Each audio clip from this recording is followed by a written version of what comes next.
Hey guys, Jacob Barnhill here again with the Barnhill team at eXp Realty, and I wanted to talk on a couple points today on how to buy and sell in this crazy market with such little inventory. So here we go. We're going to dive right into it. Just a quick couple pointers for you guys, and I want you guys to really take a couple of these pointers to heart. Not everybody's situation is going to work out for what you guys want to do, or depending on the different market and the timing and things that you may be trying to do. So a couple options that you guys have when you have any time there's a market like there is now. This is a seller's market, a very hot seller's market where we don't have a lot of inventory. In a buyer's market, we have a plethora of inventory, and either one, you have the main option that we use over 90% of the time is that we have contingencies for each of the two contracts. Two concerns that most people have when they're buying and selling. One is that they don't want to be homeless. They don't want to sell the house that they're in and not have the next house lined up, right? Or have that one fall through, okay?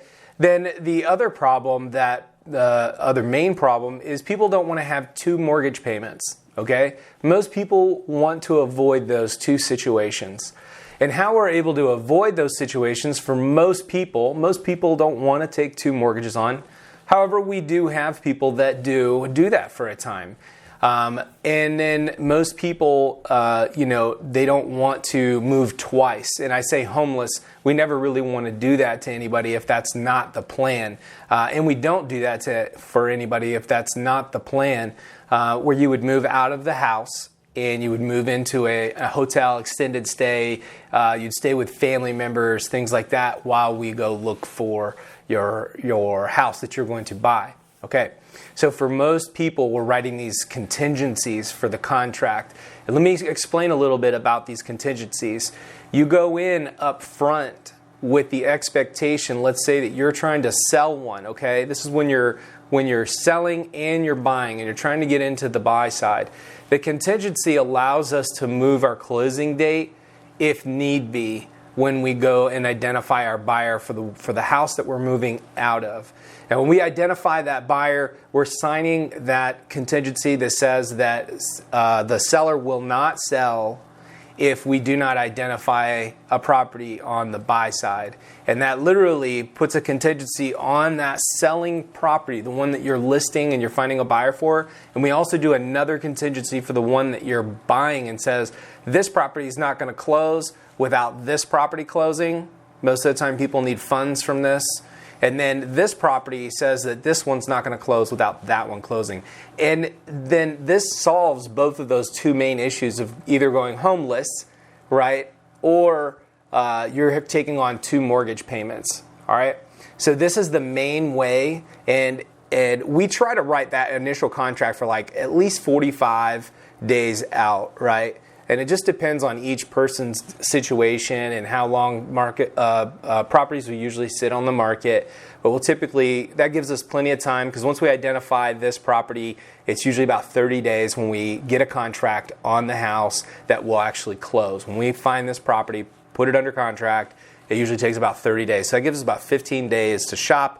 Usually we've already had a pretty good idea of what we're looking for, and it's not like we just start and we've got to rush in 15 days, right? And if we need to, we can move that closing date so that the buy side matches up with the sell side if need be, right?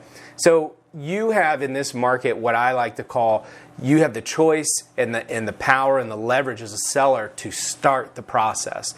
Most people want to try to go buy the property that they want to move into first, and we could still do the contingencies. The problem with that is this, okay? When you go out there in this competitive marketplace and you are one of 5 buyers and you don't have a pre-qualification letter, even though we know we could get it, and you don't have a buyer for your house, even though we know we're in a hot market, we could still run into issues with being competitive to get this house. And people need to realize that there should be 100% comfort in having that contingency on this list. That is putting the horse before the cart. Everybody wants to go buy first, but the problem is you're not competitive, okay? Here's a couple other ways to work around that if you guys are curious.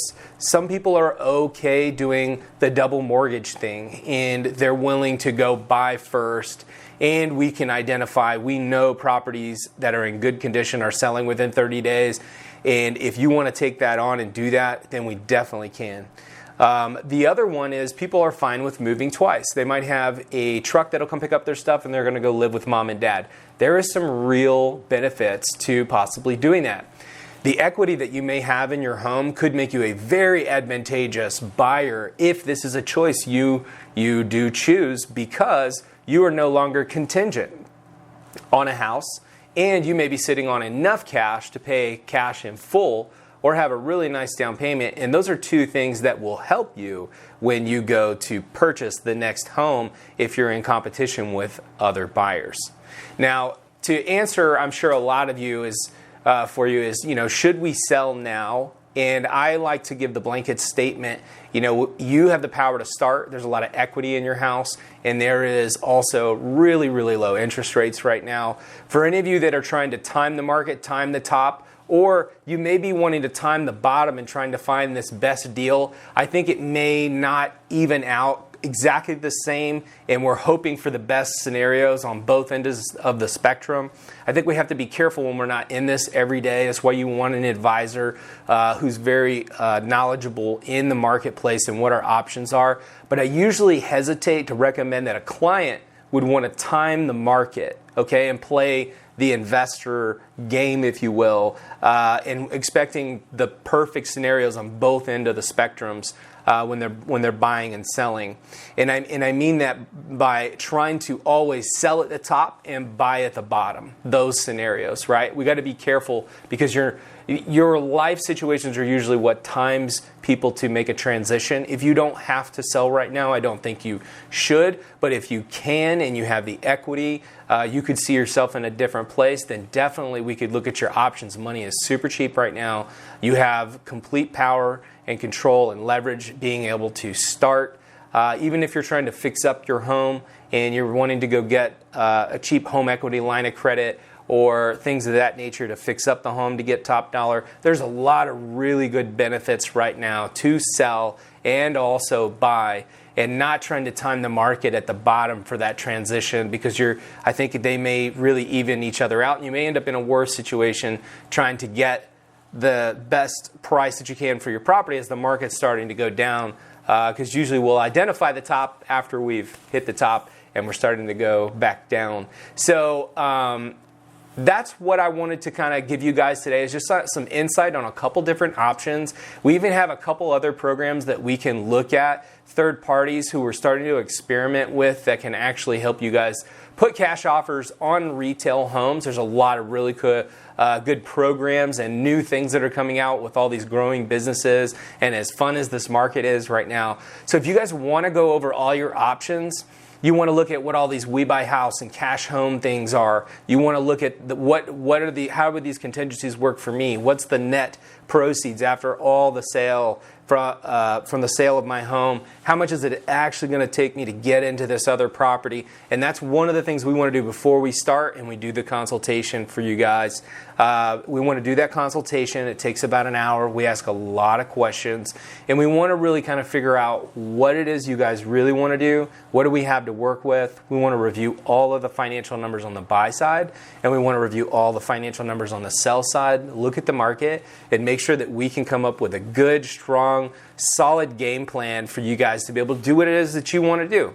So if anybody wants that tailored plan, I invite you to reach out to us. Call my team. You can call me. You can send me an email, and I'd be more than happy to come out, spend some time with you, and go over your goals and review your financials before we get started. So thanks, guys. I appreciate you tuning in. If you guys have other questions that you want answered, feel free to email them in. I'm going to continue to do these videos. I really appreciate it. Once again, this is Jacob Barnhill, eXp Realty.